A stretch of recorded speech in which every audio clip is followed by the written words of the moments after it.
Hey everyone, welcome back to the channel. I'm going to tell you this story. It's fascinating and dramatic. When I found out my husband, a company director, was still very attached to his Prusis ex, a single mother, I started teaching our son to call him uncle. When our son had a fever and his ex called him away in the middle of the night, I touched our son's warm forehead and asked him to say, "Goodbye, uncle." When he promised to attend our son's parent-teacher meeting, but his ex called, very sad, saying her son had no father to accompany him, my husband left without a moment's hesitation. I didn't even look up. I handed my phone to our son and asked him to send a justification email to the teacher on uncle's behalf. Each time, our son hesitated for a long time. It wasn't until later, when my husband finally realized what he owed us, that he took the initiative to suggest we take family photos together. At the door of the photography studio, the ex called again, quite sensitive on in the phone. "Evan, can you come pick up Tanner from daycare right now? The other kids are making comments about him not having a dad." Doubt flickered across my dear husband's face. He was about to bend down to explain to our son. This time, without me asking, our son waved goodbye. "It's okay, uncle, go be with your other son. Mom and I are enough for a family photo." The moment our son said those words, both Evan Harrison and I fell silent. For 28 days, since I discovered that Evan's time was no longer with our family, every time he left our son and me alone for Vivian White, I asked our son to call him uncle, to remind both our son and me not to be too sad over someone who was so absent. But our son didn't see it that way. He was only 7 years old, the age when he needed his father most. Every time I asked him to say uncle, he hesitated for a long time before quietly uttering the word. But today, he said it on his own. He said it fluently and naturally, as if he had rehearsed the Remamini word countless times in his mind. Seeing us both surprised, our son took my hand and told Evan, "Uncle, go ahead." Then he looked at me. "Mom, let's go. We're going to be late for our appointment." He pulled my hand step by step towards the photography studio. The family photo shoot was something Evan had suggested to make up for missing our son's school event. Our son had been looking forward to it for half a month. I followed him in silence. My heart felt very sad and overwhelmed by everything. The great melancholy made me want to shed some tears. I discovered Evan's distance by accident. He went to celebrate Vivian's son's birthday, and when he returned, he forgot the tickets in his pocket. 3 tickets to Universal Studios. For his 6th birthday, our son wished for the whole family to go to Universal Studios together to see his favorite characters. Evan thought it was childish and rejected the idea without thinking. However, a few days later, he went with Vivian's son. I found Vivian's social media post on Evan's phone. "The most magical place must be visited with the best dad." A photo showed Evan and Vivian holding a child. A photo of the 3 of them together. Vivian was his first love, separated and with a child. That night we had our most complicated conversation. I insisted on separation and taking our son with me. Evan accused me of being irrational. He asked how I could bear to let our son grow up without a father at home. He firmly promised that he only felt compassion for Vivian. Looking at our son's obviously confused face, I sighed very deeply not to lose my patience. I knew that if I forced our son to leave with me, he would never forget Evan, but I also knew that if it happened once, it would happen a second, a third time. I didn't want my son to be upset by his supposed compassion, so I chose another approach. I convinced Evan to sign the separation papers. It would be 30 days before the process became official. During those 30 days, if Evan came to his senses, I would pretend nothing had happened for our son's sake. If not, I would spend those 30 days doing everything possible to help our son get used to it. Today, was day 28. Our son had called Evan uncle on his own. I felt our son's body tremble slightly, but I wasn't happy. There was a great discomfort deep in my heart. As we crossed the street, Evan finally reacted. He took a few steps behind us, wanting to ask our son what was happening when Vivian called again, still with that soft and very sad, complaining voice. Evan, where are you? Tanner is very sensitive and says he wants his dad. I can't calm him down. Evan's steps stopped. He stared at our backs with the phone in his hand and replied, "Okay, I know. I'll be there right away." After hanging up, he sent me a text message saying, "Let's talk tonight." Then he turned and left without hesitation. The sound of a car engine started and then faded into the distance. Our son stopped walking and sank into my arms, his little eyes moistening my clothes. "Mom, can we not have a dad anymore? Don't we take the pictures?" I took our son straight home. I started packing. While booking plane tickets to return to my hometown, Vivian sent me a video. The scene was another well-known photography studio in the city. Vivian and Evan wore matching clothes, holding a Vriesjensfromsud Arhalda, child about 5 years old posing for the camera. At the end of the video, Vivian made a comment as usual. "It's just a family photo. Evan and I can take one anytime." If this had been before, seeing her unkind attitude, I would definitely have responded immediately. But now, seeing our son carefully organize his toys, I only had one thought. How curious. I exited the chat and booked 2 tickets to Seattle for the day after tomorrow. Just after paying, Evan came home with a Brastas Bina strawberry cake. Both our son and I looked at him surprised. In the past, he avoided strawberry cake more than anything. Because of this, although our son inherited my huge taste for sweet strawberries, he only chose Evan's favorite, matcha dessert for his birthday. But today, why did he suddenly bring a strawberry cake home? Our son and I looked at each other, both finding it incredible. Evan slowly entered and saw the open luggage. His expression changed slightly. Tanner was very sad, so I stayed with him a little longer. On my way back, I remembered that you both love strawberry cake, so I bought one. "Why are you packing? Are you going on a trip?" I shook my head. Then I nodded. "I guess so."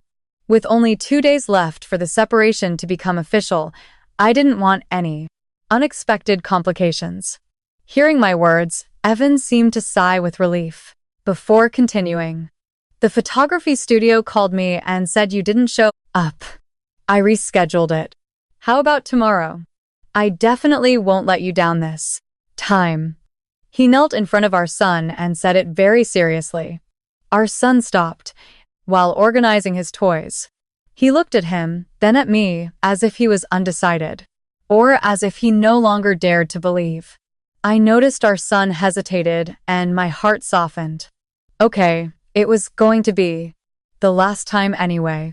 After I agreed, our son's eyes immediately lit up. He grabbed his toys and ran to his room. After he left, I continued packing. Evan came over to me. He struggled a little before speaking. "By the way, about our son calling me uncle today."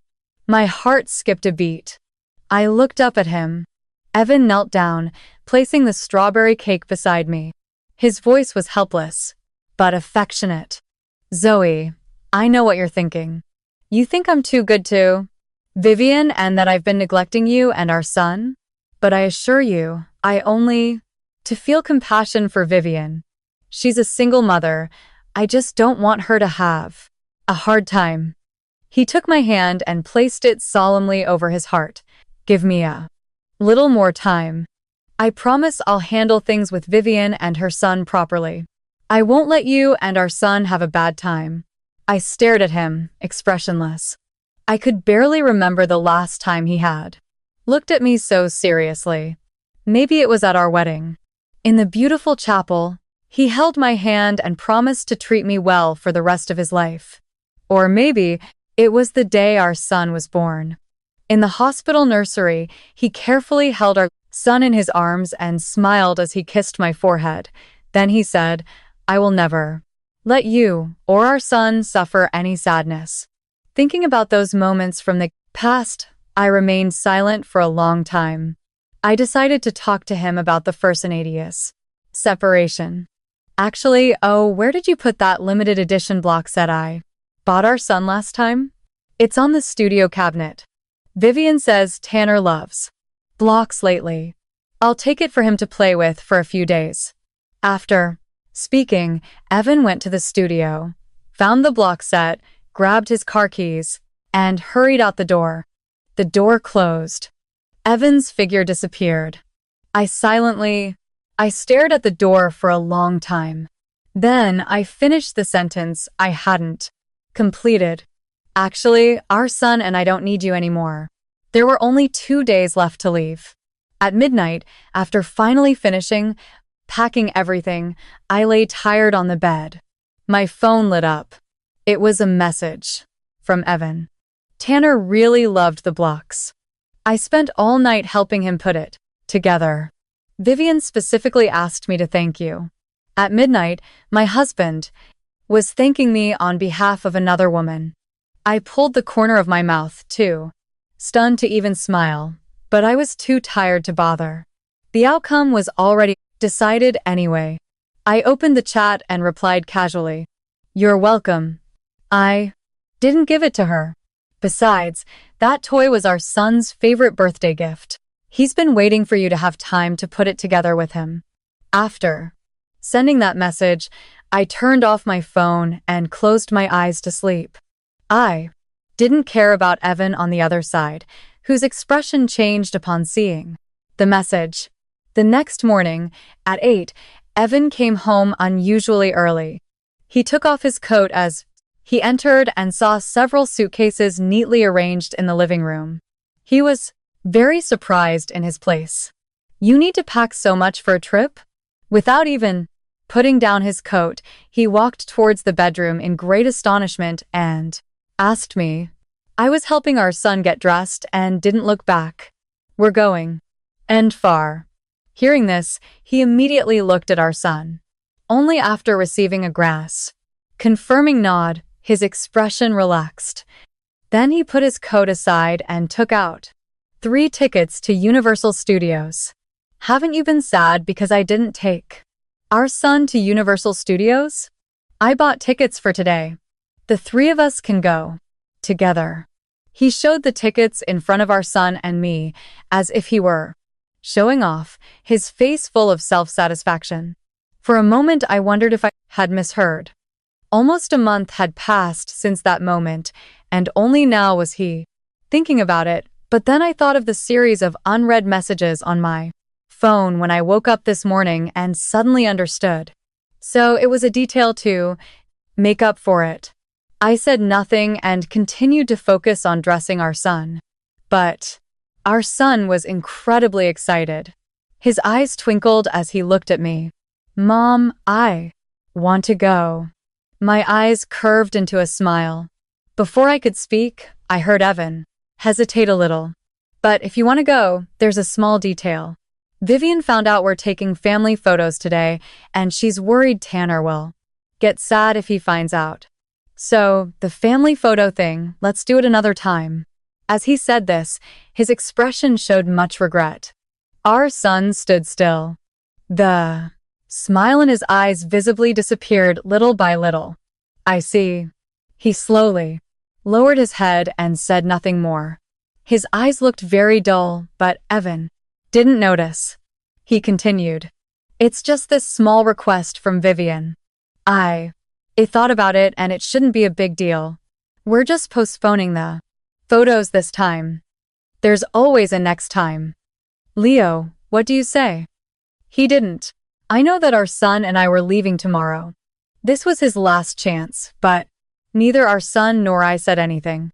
We just nodded in silence. "Good, okay." Evan sighed with relief.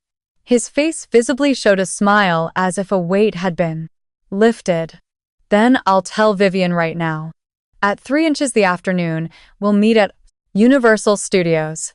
After speaking, he stood up to leave. As he reached the Regent door, he turned around. Honey, Leo, you both are so wonderful. Our son and I said nothing. After he left, our son jumped out of bed and took a backpack he had prepared from the closet. Mom, I don't want to see Uncle anymore. Can we leave early? I looked at Leo with a broken heart. He was 7 years old and already knew his father didn't deserve his time. He shouldn't know that. No, child should know that. Okay, I said quietly. We're leaving early tomorrow. But first, do you want Mom to make you strawberry pancakes this morning? His eyes briefly lit up, that spark of childhood that Evan had almost completely extinguished. With whipped cream. With double whipped cream. While I was making breakfast, Leo sat on the kitchen bar stool, swinging his legs and watching me mix the batter. It was our Saturday ritual, something we did every week before Evan started disappearing on weekends. I wondered how many more Saturdays we would have together, free from the weight of that house, before Leo started to forget what it felt like to live without his heart, constantly on hold. At 9:47, my phone vibrated. It was Evan. Vivian says, if you're going to Universal Studios and taking pictures, she wants to go too, with Tanner, so he doesn't feel left out. Is it okay if we invite her? I read the message twice, then placed the phone face down on the counter and served the twice pancakes. Is it ready? Leo nodded eagerly and attacked the plate. I took my coffee and watched him eat. There was a strange tranquility in that moment. Not the tranquility of resignation, but that of someone who has already made their decision and is simply waiting for the clock to run out. At 10:15, Evan arrived home without warning. He entered the door with that expression I already knew by heart, guilt mixed with justification, as if he always found a way to turn his mistakes into moral reasoning. Zoe, I need to talk to you for a moment. Leo looked up from his plate, looked at me, and then lowered his head again. That small action, that gesture of deliberate distance from his own father, hurt me more than any fight Evan and I had ever had. Leo, can you go to your room for a moment? I asked softly. He got off the stool. Without saying anything, grabbed his orange juice and left. Only when I heard the soft click of his door closing did I turn to Evan. Tell me. Evan put his hands in his pockets. He had that look of a man with too many things on his mind and no idea how to organize them. About Universal Studios, Vivian says that if we go, Tanner will find out and will want to go too. And if no one takes him, he'll think he's being deliberately excluded. You know how kids are. I paused and I thought maybe we could go in 2 groups. You and Leo go at 3 inches the afternoon, and I'll take Vivian and Tanner in the morning before you arrive. That way you don't cross paths and everyone goes to Universal Studios on the same day. Technically, I comply with both. I looked at him completely motionless, completely silent. Evan shifted uncomfortably under my gaze. I know. It sounds weird when I say it out loud, but it makes sense if you think about it. I don't want either child to feel excluded. Evan, I finally said in a slow, clear voice. When was the last time you sat down for breakfast with your son? He blinked. What? This morning Leo ate strawberry pancakes alone at the Presenius kitchen bar, the same ones we made every Saturday when we were a family. Do you remember that? Evan opened his mouth, then closed it. A shadow crossed his face. It's not the time for I'm not attacking you, I interrupted quietly. I'm asking you, when was the last time? The silence that followed was enough of an answer. Evan looked away towards the window. Outside, a neighborhood child rode a bicycle with his father. Evan watched him for a few seconds and something in his jaw tightened. Zoe, give me until the end of the month.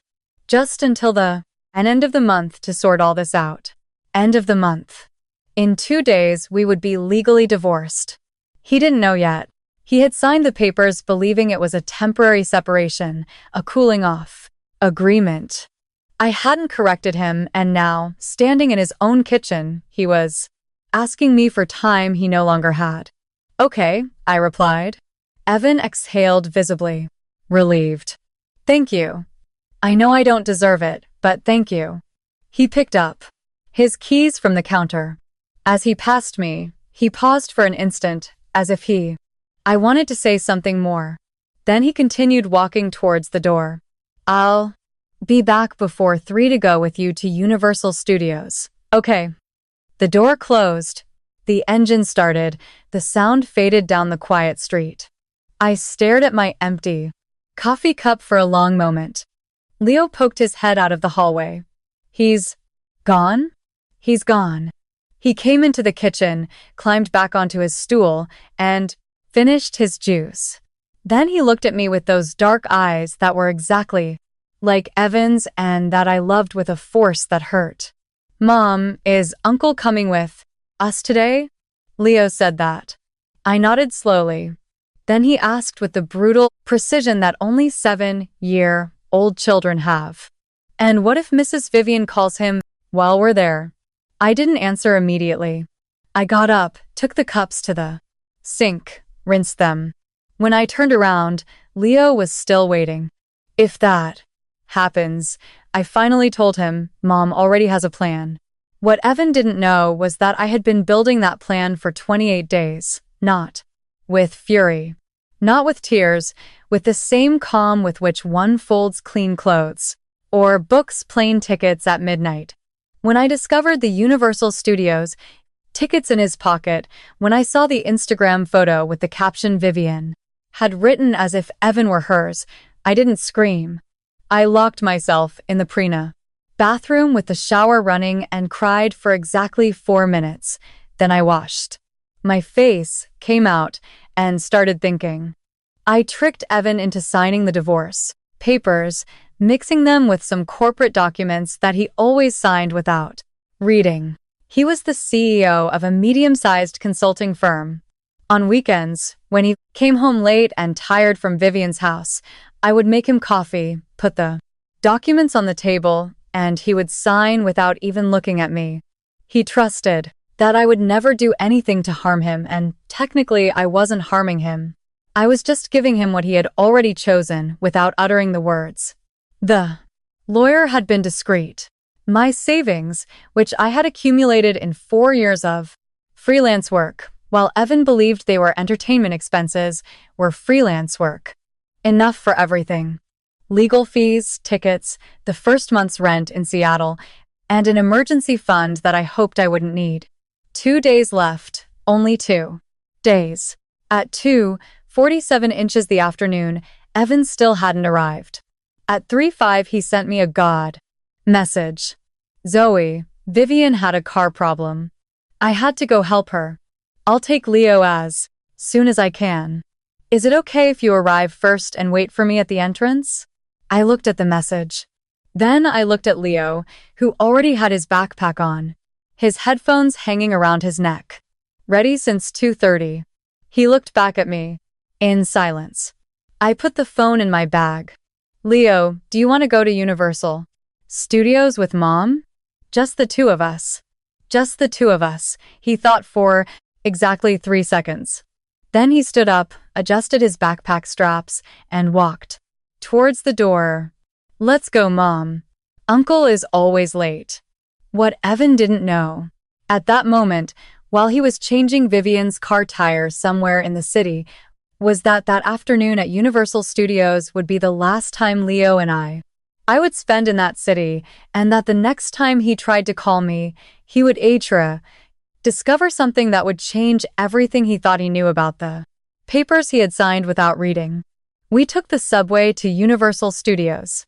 Leo had his forehead pressed against the window, watching the city go by, with that mix of sadness and excitement that only children know how to hold at the same time. I took his hand and didn't say Let go the whole way. At 4:10, as we were waiting in line for the Minions area, I received a message from an unsaved number. I opened it cautiously. Zoe, this is Patricia Molina. I worked with Evan at Hargrove Consulting for 3 years. I know it's strange to contact you like this. Excuse the intrusion. Could we talk? I stopped in the middle of the hallway. Leo tugged at my hand. Mom, come on. 1 second, love. Patricia Molina. The name sounded familiar. Evan had mentioned her once over a year ago as the CFO who resigned without notice. I remember he had said it with an irritated tone, as if her departure had been an act of personal betrayal. At that moment, I didn't pay attention. Now, looking at that message, something stirred inside me. How did you get my number? I wrote. The answer came in seconds. Through Clara. She says she trusts me. I also trust her, and I think what I have can help you. Clara, my best friend since college, a family lawyer with 12 years of experience, and the only person in the world who I knew exactly what I had been doing these 28 days. I called her immediately. Who is Patricia Molina? I asked before she could say hello. Someone who saw things you couldn't see, Clara said bluntly. Listen to her, Zoe. What she has is important. And yes, I already checked her background. It's real. She won't waste your time. I hung up. I replied to Patricia, where are you? At the Cafe Inn? The front of the main entrance of Universal Studios, back table. The second thing Leo and I did when we got to the park after buying 2 iced lemonades was find that cafe. Patricia Molina was a woman in her 40s, dark hair, gray suit, with the posture of someone who doesn't waste time on ceremonies. When she saw me come in with Leo, she pointed to the chair opposite her. Thanks for coming. Speak, I said simply. She put an envelope on the table. I opened it. Inside were email printouts, transaction, screenshots, and a 3-page document with a Hargrove Consulting letterhead. Evan has been diverting funds from company projects to a personal account for over 2 years. Not large amounts, small enough to go unnoticed in quarterly audits, but accumulated. She pointed to the total at the bottom of the last page. I read it, blinked. I resigned. Because I reported it to the board of directors, and they told me I was confused. 3 weeks later, they offered me a generous severance package in exchange for my silence. I took it because I had children to support and was not in a position to fight, but I kept copies of everything. Leo was absorbed drawing on a napkin with the pencil he always carried in his backpack. I looked up from the verse. Documents. Why now? I asked Patricia. Because Clara told me you're leaving tomorrow. And because the Hargrove Board of Directors opened an internal I-1 audit 10 days ago. If you present this first, you control the narrative. If they present it first, Evan will need a scapegoat. I remained silent for a long moment. What do you want in return? Nothing, she said without hesitation. Just that this doesn't get buried again. I picked up the documents, put them back in the envelope, and put it in my bag next to the plane tickets. I extended my hand. Thank you, Patricia. She shook it firmly. Take care, Zoe. The next 3 hours I spent chasing Leo around the Minions rides. I saw him laugh more than in the last 2 months. I saw him run, shout, ask for yellow cotton candy because it was the color of the Minions, demand photos with every character he came across. And every time he laughed, I thought of Patricia Molina, of the documents in the envelope, of Clara who had been weaving everything from the shadows for weeks without me asking her for anything more than legal guidance. I wasn't alone. I never had been. I just had to decide that I wasn't going to keep putting up with it to realize. At 7:30 the evening, as Leo rode the same ride for the 4th time, my phone vibrated. It was Evan. Have you arrived yet? Where are you? I just finished. With Vivian. I can go now. I read it. I didn't answer. 10 minutes later. Another message. Zoe. Please, I know I messed up today. Let me go. I put the savey phone away. Leo got off the ride with messy hair and bright eyes.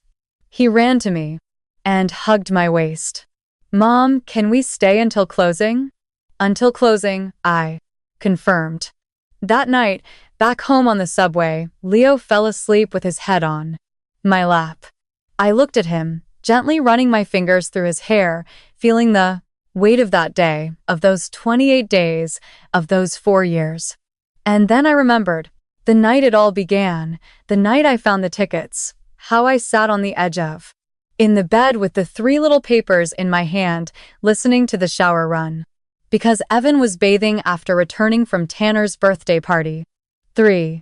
Universal Studios tickets, the same ones Leo had asked for, the ones Evan had dismissed from our family as a childish idea. I had held them in my hand for 5 minutes before making my decision. I wasn't going to make a scene.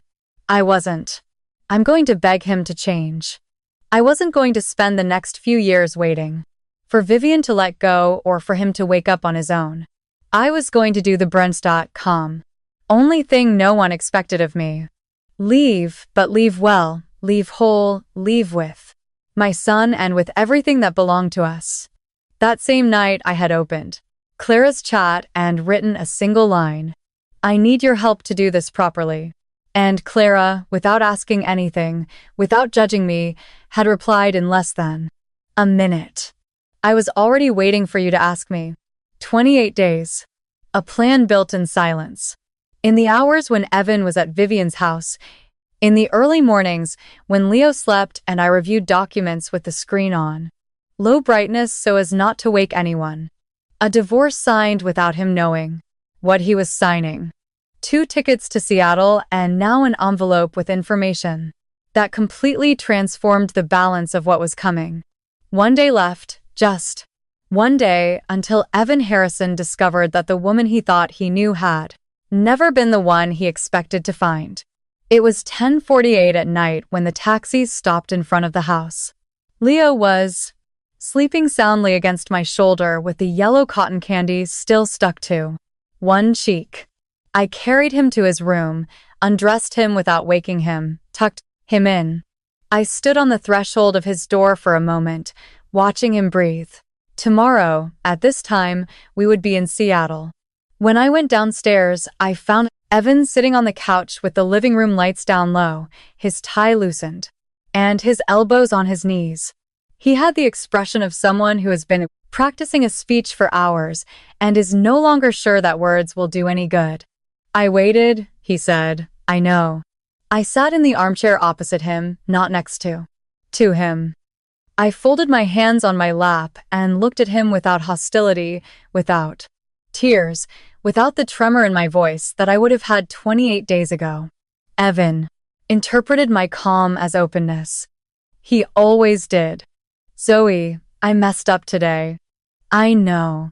And I know it's not the first time, he leaned forward. But I need you to know that what I feel for you and Leo hasn't changed. Vivian is a complicated situation. She has a son who has no one else.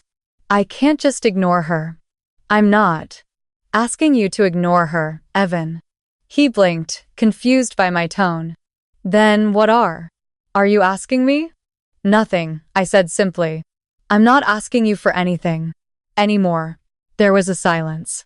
Evan narrowed his eyes slightly, trying to decipher what that meant. Then he sighed and leaned back on the couch.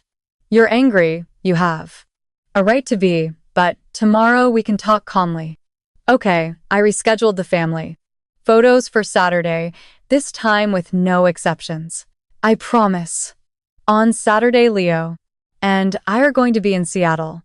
I said it the same way I would have said it. Was going to rain. Without emphasis, without drama. Evan remained motionless. What? Our flight leaves tomorrow at 11 inches the morning. I took the 2 tickets from my bag and placed them on the coffee table. I booked an apartment there. Leo is enrolled in a new school. Everything is arranged.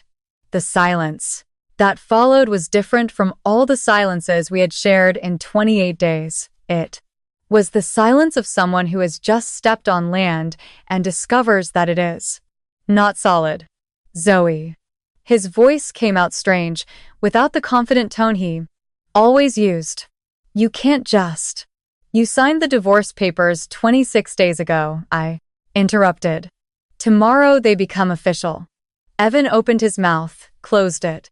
His eyes traveled from my face to the tickets on the table, from the tickets to the suitcases lined up by the door, from the suitcases back to me. I saw the exact moment the pieces fit. What papers? He paused. The ones for the external consulting renewal contract.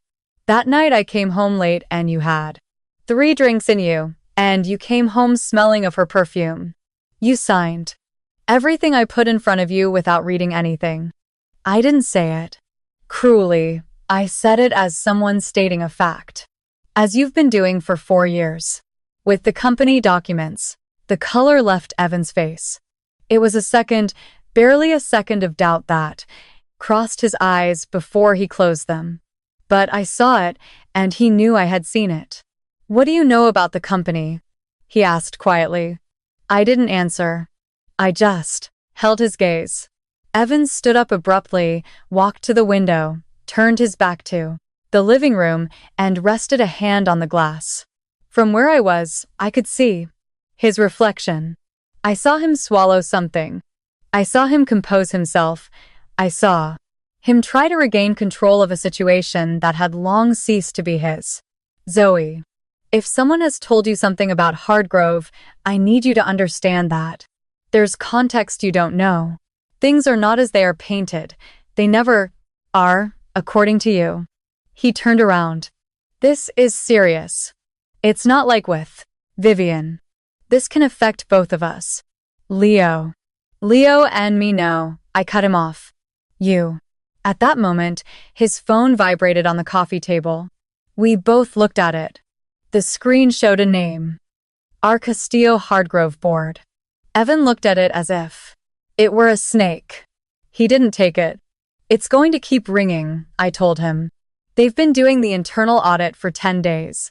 Patricia Molina gave them the copies she kept when she resigned. I had a meeting with her today. The phone stopped vibrating. 3 seconds later, it did again. Evan said nothing for a time that felt very long. When he spoke, his voice had a texture I had never heard from him. Something between rage and fear. 2 things a man like him rarely allowed to coexist. Did you organize this? I didn't organize anything. I just listened to someone who had something important to say. You organized all this, Evan. A long time ago. The phone stopped ringing. A text message arrived. Evan read it from where he was without touching it. His jaw tightened. I need me to go to the office first thing tomorrow. Then you'd better get some rest.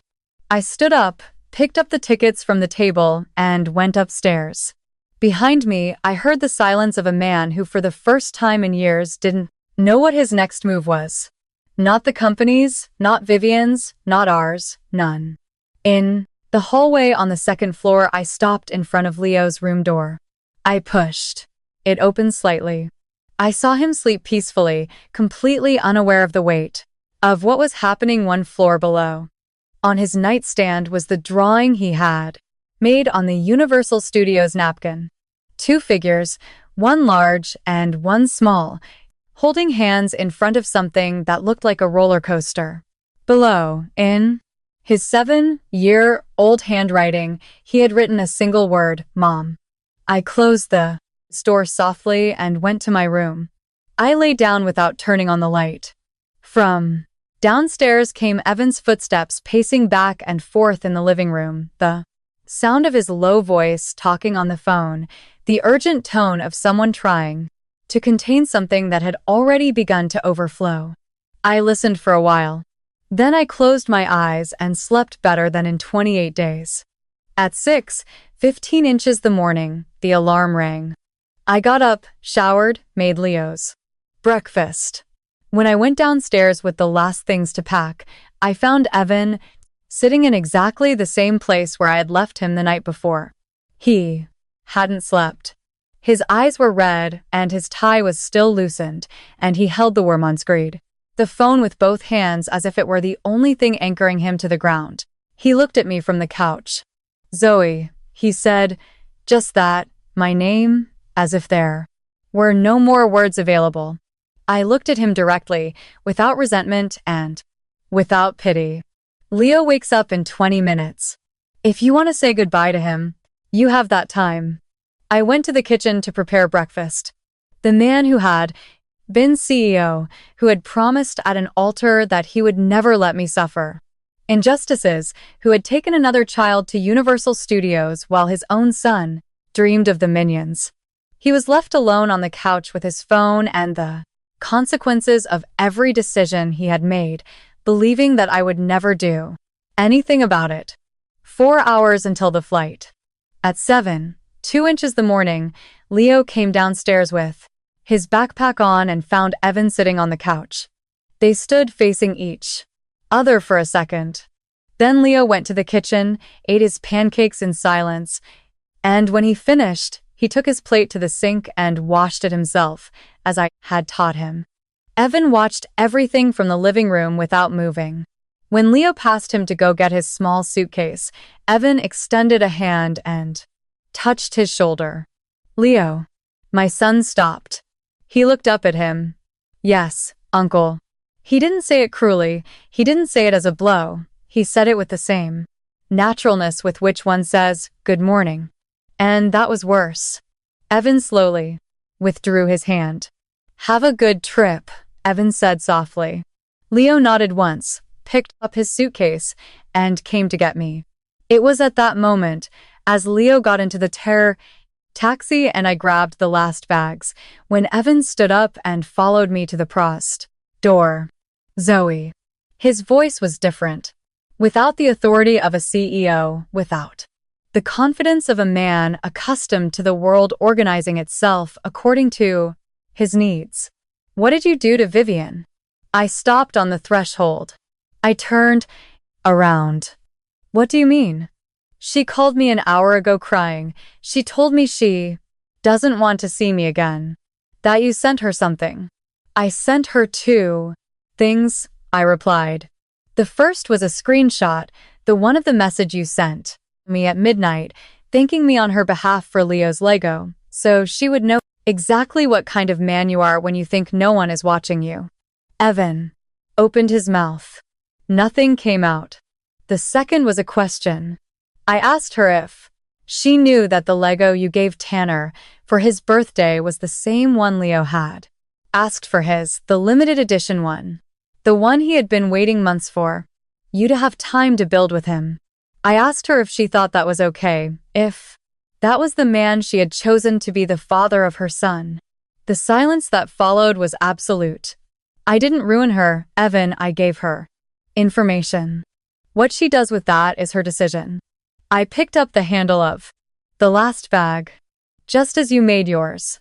I went down the 3 steps of the Dadio entrance. The taxi waited with the engine running and Leo leaning out the back window watching me come. Before opening the door, I turned around one last time. "The lawyer will contact you this week to coordinate visits. If you decide to be part of Leo's life from Seattle, the door is open, but it will be on his terms, not yours."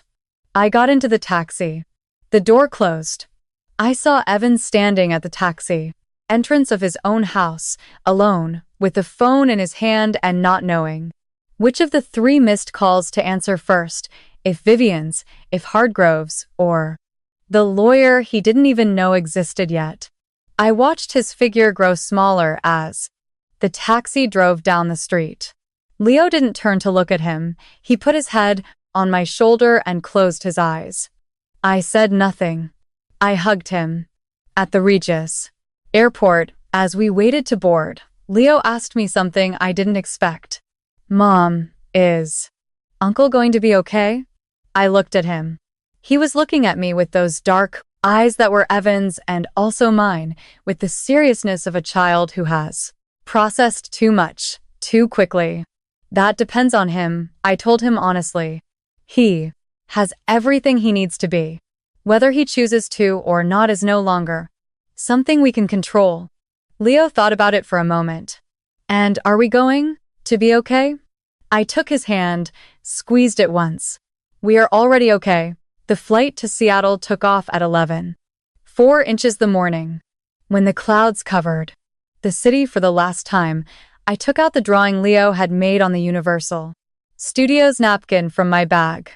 The two figures holding hands, the word mom, written below in 7-year-old handwriting. I folded it carefully and put it in the regal inner pocket of my jacket near my chest. There were women who waited for the POC world to treat them fairly. I had learned that justice is not waited for. It is built in silence, with patience, with intelligence, and with the certainty that your worth never depended on someone else recognizing it. Evan Harrison lost a family that morning. Not because I took it from him, but because he chose again, and again, and again not to stay with it, and I chose just once not to keep waiting for him to change his mind. And for those of you who made it to the end, comment below what you thought of our story. Also leave a like, and that's it everyone. See you in the next video. Don't forget to subscribe so you don't miss any stories on the channel. We have videos every day. Talk to you later.